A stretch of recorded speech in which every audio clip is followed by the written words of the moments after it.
Today, sasagutin natin ang inyong mga questions or mga comments dito sa ating YouTube channel, Q&A Episode 3. Let's go!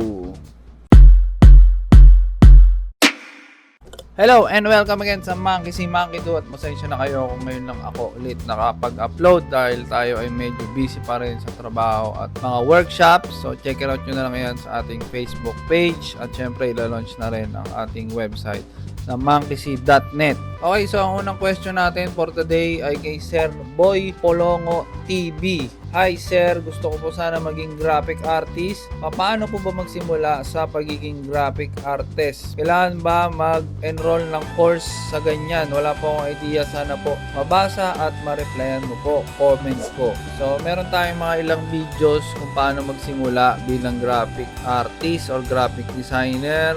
Nagkaroon din tayo ng webinar about dyan, pero to answer your question, kailangan ba mag-enroll ng course? Yes, pwede ka namang mag-enroll ng mga courses, no?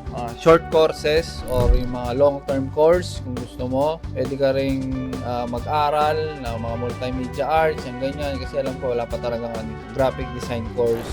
So, check it out mo na lang yung video or yung webinar natin, yung recording. I-link ko dyan sa description or dyan sa comment sa baba para dun sa iba rin na gustong magkaroon ng mas maraming idea about kung paano magsimula ng career sa graphic design. So maraming information doon, no? Kasi ano yun, parang mga 3-hour webinar. Alam ko 2-day nga yun, naging 2-day. So medyo mahaba yun. Marami rin nagtanong, tapos yun, I'm sure marami kayong matutunan doon, guys. Okay, ang next question naman natin ay hindi pala siya question. So parang comment about dito sa video ng sikreto ng mga Super Saiyan level graphic designers, no? Ito short video lang ata itong ginawa natin. Galing ito kay Master Mac Villanueva. Shoutout sa'yo, sir. May YouTube channel din siya. Check it out nyo rin. Ito yung comment niya pala. An additional example sa akin, yung first winning design or piece ko sa 99 designs is inabot ng almost 60 entries na talo at decline. Tsaka lang ako nanalo ng isang contest. Kaya grind lang ng grind, enjoy lang at wag ma-pressure, less pressure, more creativity. May ibang pressure na ginagamitan para sa creativity ng mga creatives. Di ko alam kung nagigets mo, pero alam ko nagigets mo talaga yung ibig ko sabihin. Cheers! Baka yung sa pressure sensitivity yung sinasabi ni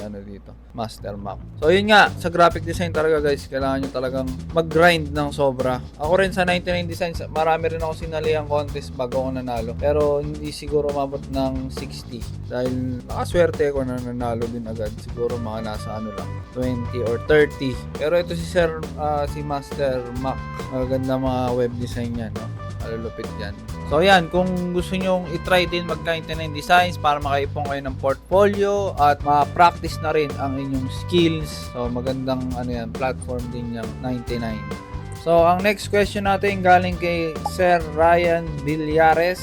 Ask sir, saan ka po nag-freelancing? So ako kasi meron akong full-time work. So bihira lang din ako mag-freelance. Pero yung mga client na nakukuha ko ay galing sa Facebook, sa online jobs, sa YouTube. Minsan may mga nakukuha akong client sa TikTok. Ayan, sa pagpo-post ng mga content. Next question natin galing kay Sir Kyle Pascual. Saan pwede mabili logo book mo, idol? Shopee, idol. Shopee.ph/monkeysi.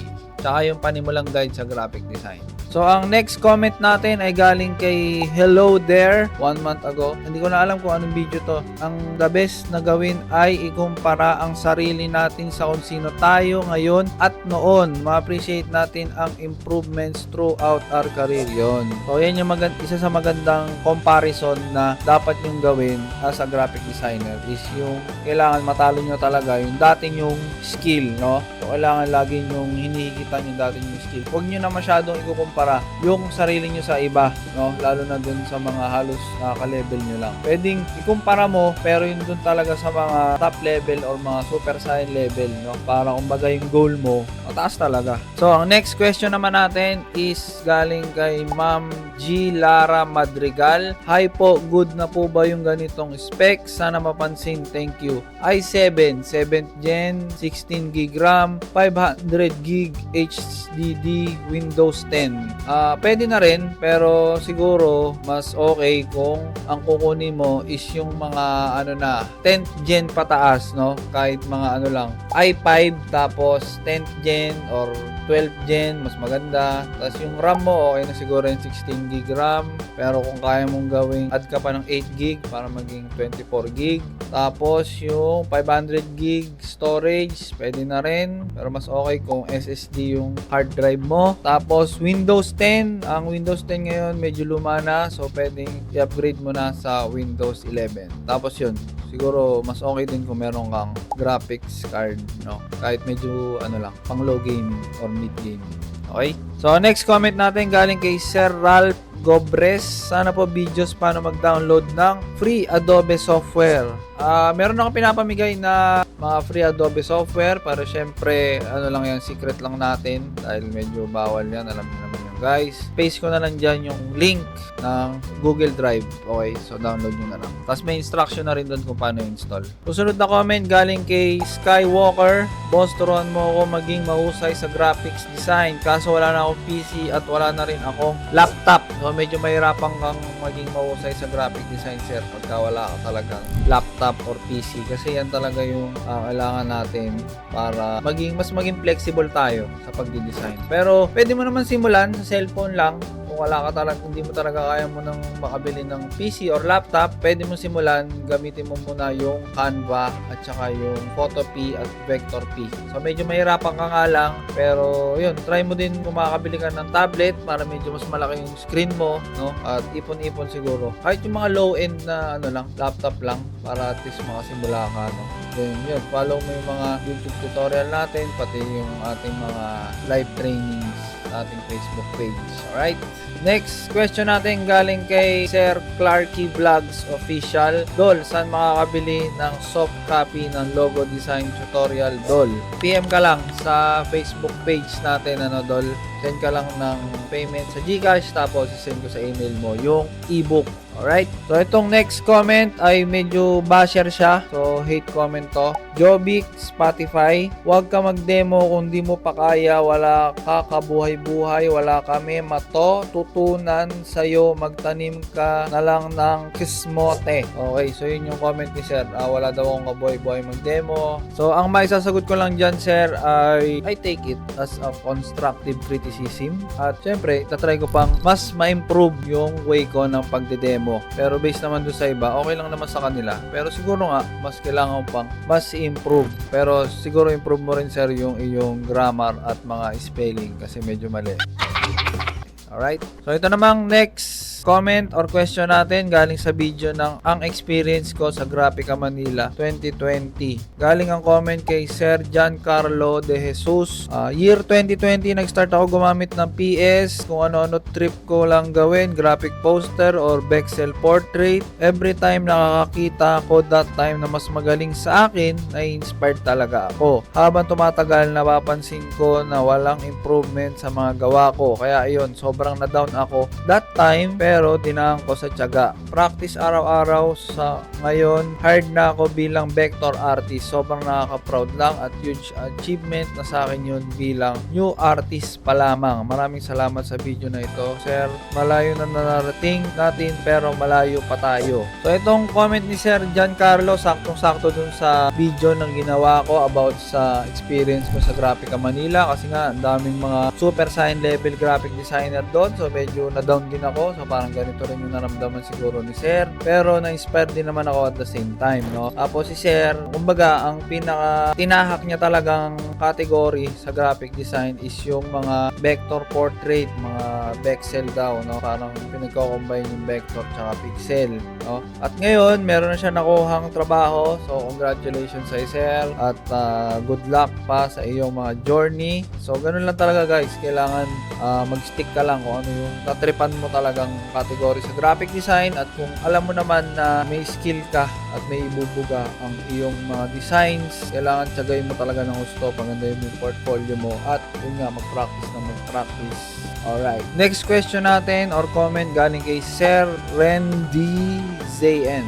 Sir, ask lang po, pwede po ba mag-multimedia arts sa college? Baka kasi pag ICT ako ng magulang ko dahil wala kami pang tuition sa arts and design track. Hindi ko alam kung ano yung ICT, pero ayun, multimedia arts, ayun, okay din na yun yung kunin mong course kung gusto mo talaga maging graphic designer. Pero kung hindi ko alam kasi kung ano yung ICT na sinasabi mo, tungkol siguro sa IT yan, no? Okay lang din naman, no? Kahit anong course, mas okay nga to kasi medyo related siya doon sa graphic design. Hindi kagaya ng iba, medyo malayo talaga yung pinanggalingan niya. At the end of the day, ang passion mo pa rin naman na magdadala sa'yo dyan. Kung talagang gusto mo mag-aral ng graphic design, kahit anong course pa yung kinukuha mo, pwede mo siyang aralin on the side. Pero syempre, mas okay kung multimedia arts kasi mga software talaga yung pag-aaralan nyo dyan, no? Pero meron din mga design, pero hindi ko alam kasi kung ano talaga yung curriculum. So, yun lang. So, next question natin galing kay Sir Eugene C. Costiniano. Hello sir, I am an education student pero member ako sa SPO Press. Graphic designer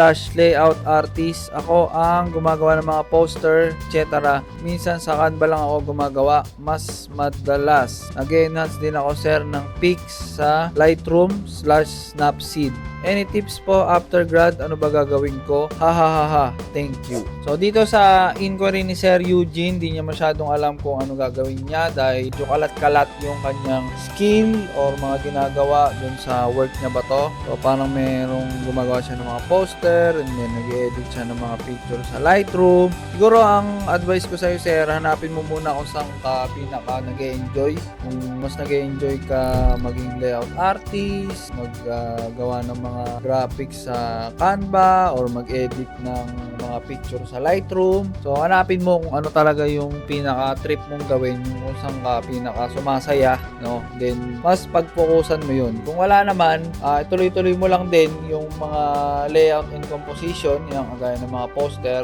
Then, mag-aral ka din ng Photoshop, Illustrator, tsaka InDesign, no? Pero kahit yung dalawa na lang muna, yung Illustrator at tsaka Photoshop, tsaka ka na lang mag-focus sa kung ano yung trip mo talagang gawin pagka nahanap mo na talaga.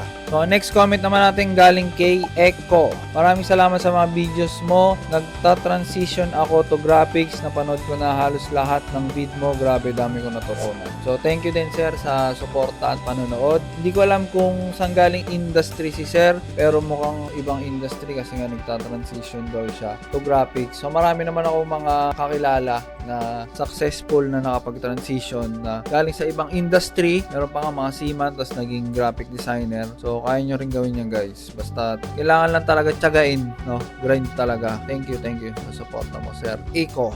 Next question natin galing kay Ma'am Jeneline Canielas. Boss, kahit ba high school graduate, pwede mag-aral ng graphic artist? Abay, ho naman sir. Pwede, no? Ay, ma'am pala. Pwedeng mag-aral ng graphic artist kahit high school graduate. Basta, syempre, kailangan marunong ka mag-computer, no? Kung marunong ka namang maghawak ng cellphone, which is, alam ko naman, these days, very common na yan. Halos same lang naman ang way ng paggamit niyan. Mag-iiba lang ng konti kasi nga, ang gamit mo ay mouse at keyboard. Yan sa cellphone, touchscreen siya, no? Possible pa rin mag-aral ng graphic artist kahit high school graduate ka. Basta, sandali mo lang ng pag-aaralan kung paano gumamit ng computer eh. Tapos, yun, kaya mo ng pag-aralan kung paano gamitin yung mga software na yan, kagaya ng Illustrator, Photoshop, kahit self-study, kaya mo. Kahit hindi ka na mag-enroll sa mga 4-year course o mga long-term courses na yan. Kahit sa sarili mo lang, kaya-kaya yan. Alright. Next question galing kay Sir Carlos Miguel Sagles. I'm an aspiring graphic designer but my end goal is to become an UI UX graphic designer. Although stepping stone ko po is graphic design talaga. Need ko po ba i-master PS and AI po? Mas okay po ba yun? UI UX naman, part pa rin talaga siya ng graphic design ecosystem.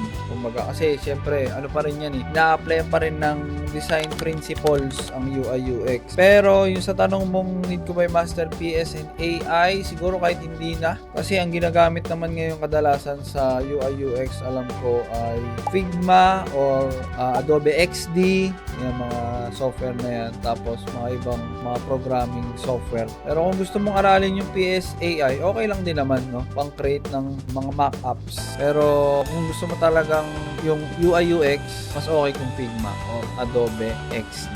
Next question natin galing kay Sir Darwin Mantes. Sir, madami pa bang naghahanap ng graphic designer ngayon kahit walang degree? Salamat po. Sa tingin ko naman, from my own experience, hindi naman lagi naghahanap ng mga degree, lalo na pagka mga work from home, no? Hindi ko lang sure yung mga local, pag nag-apply ka local, siguro hanapan ka rin ng degree. Pero para sa akin, mas mahalaga pa rin yung portfolio at skills sa graphic design. Siyempre, marami naghahanap ngayon ng graphic designer. Kahit medyo may kalaban na tayong AI, kailangan pa rin ng mga graphic designer kasi hindi pa naman ganun kalakas ang kapangyarihan ng AI. Medyo in demand pa rin talaga ang graphic design kasi tayo ay nasa digital age na. Next question natin galing kay Sir Jeremiah Kabakungan. Guard po ako, sir. Pwede ba maging part-time yan graphic designer? Gusto ko may kita o sideline, sana matulungan nyo ako. O, Sir Jeremiah, pwede naman, no? Kahit security guard po kayo, kahit construction worker, kahit ano pang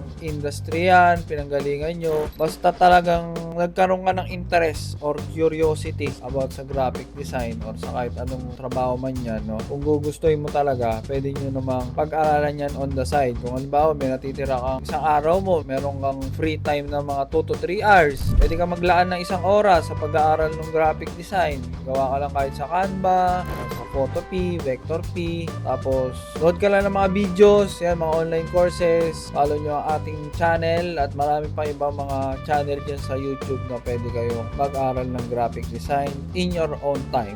Alright. Next comment natin galing kay Sir Jericho Palad. New subscriber, idol. Soon babalik ako sa video na ito at that time isa na akong graphic designer. Thank you sa tip, idol. Oy, good luck, idol Jericho, at sana maging successful ang iyong journey sa graphic design, no? Ayan, balikan mo yung video na yun. Hindi ko na alam kung anong video to eh. Pero yun, good luck. Next question natin galing kay Norse. Sir, ask ko lang po if enough na po ang VGD, NCII, NC3 ata yun, ng TESDA para may makuha akong graphic designer job. Thanks po. About naman dyan sa BGD NC3 ng TESDA, hindi ko rin kasi masyadong alam kung ano yung scope niyang course nila na yan. Pero alam ko, short course yan na mga 2 months ata o 3 months. Wala rin kasi kong idea, guys. Pero kahit naman hindi kayo kumuha niyang ganyang certificate ata yun, no? Ng completion ng training, kaya nyo pa rin naman makakuha ng trabaho bilang graphic designer, no? Hindi naman sobrang halaga niyan, lalo na pagka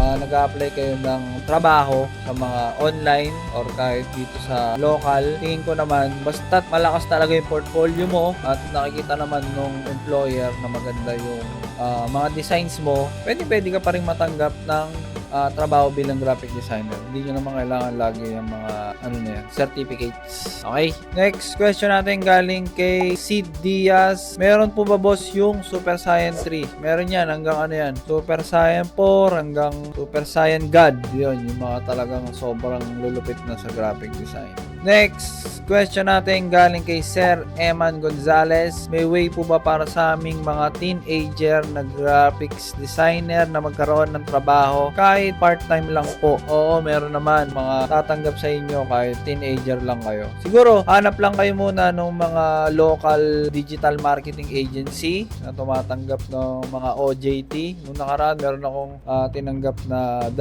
OJT. So, binigyan ko naman sila ng allowance, no? May sahod naman, although hindi masyado mataas kasi nga OJT lang. Pero meron na din akong mga hinire na mga student pa lang or medyo bata pa na sinweldoan ko naman ng okay, no? Siguro yun na lang muna yung hanapin nyo, yung mga maliliit lang na company na willing kumuha ng mga fresh graduate or yung mga teenager na merong malupit na skill sa graphic design, no? Next question natin galing kay Sir Sebastian Bobadilla. Pwede po ba maging graphic designer kahit iba course, TYIA? Oo naman, sir. Marami na tayong binasa ang comment kanina na mga nag-transition, yung mga nasa galing sa ibang industry, yung iba medyo malapit, yung iba medyo malayo, yung iba may kinalaman sa design, yung iba may kinalaman sa art. Pero lahat, kung gusto talaga maging graphic designer, pwede. Next question natin galing kay Lian Yusop. Hi po, sa paggawa ng portfolio, need ba yung buong real name ang pangalan ng link ng portfolio mo? Just like yours? Siyempre, kailangan talaga yun yung real name mo talaga yung ilalagay mo sa link ng portfolio mo. Is either website or Behance. So, kailangan real name talaga. Kasi, yun yung mo na rin yun personal branding na tinatawag. Okay? Next question naman galing kay Sir David Capuras. Saan ba makahanap ng mga clients specifically for logo design or branding identity? Ganun. So, mahirap naman talaga maghanap ng client, no? Sir David. So, kailangan mo talagang pagandahin ng gusto yung portfolio mo. So, pwede ka mag-apply sa mga websites like onlinejobs.ph, LinkedIn, Indeed, 99 Designs, Behance, Dribbble, Instagram, yan. Tapos kung gusto mo naman na maka-attract ka ng mga client, pwede ka mag-create ng content, pwede ka mag-post ng mga gawa mo, pwede kang gumawa ng mga made-up businesses para may pang-portfolio ka. Yun. So, maraming ways para makahanap ka ng client. So, ayun lang lahat ng ating mga nakolektang mga comments galing sa ating YouTube channel. So, sana marami kayo natutunan dyan sa mga comments na yan. So, kung meron kayong mga questions, mas okay kung dito nyo i-comment sa video na to para hindi na ako mahirapang mag-scroll through sa mga iba't ibang videos. Pero okay lang din naman, no? Na-comment lang kayo. Tapos, kinokolekta ko yan pag marami na. Tsaka natin ginagawa ng Q&A episode. Alright? So, promote ko lang ulit ang ating mga books. So, available pa rin sa Shopee at Lazada. So, yan yung panimulang guide sa graphic design at yung From Zero to Logo. Okay? So, meron din tayong mga ebooks. So, PM nyo lang dun sa ating page kung gusto nyo modern ng mga ebooks. Pati yung ating mga trainings at mga recordings. Check it out nyo rin. Yan. At follow for more YouTube videos. So, follow nyo rin pala ako sa TikTok, guys. Nag-upload din ako ng mga short form videos dyan at sa Facebook, no? Facebook Reels. Ayun. Tapos, yun, tatry kong mag-upload ng regularly dito sa ating YouTube channel kahit siguro once a month, no? Pero hindi ko may papangako dahil marami tayong masyadong ginagawa. Alright? So, sana may natutunan kayo sa video na to. See you on the next video. Follow for more graphic design tips. Bye-bye. Peace.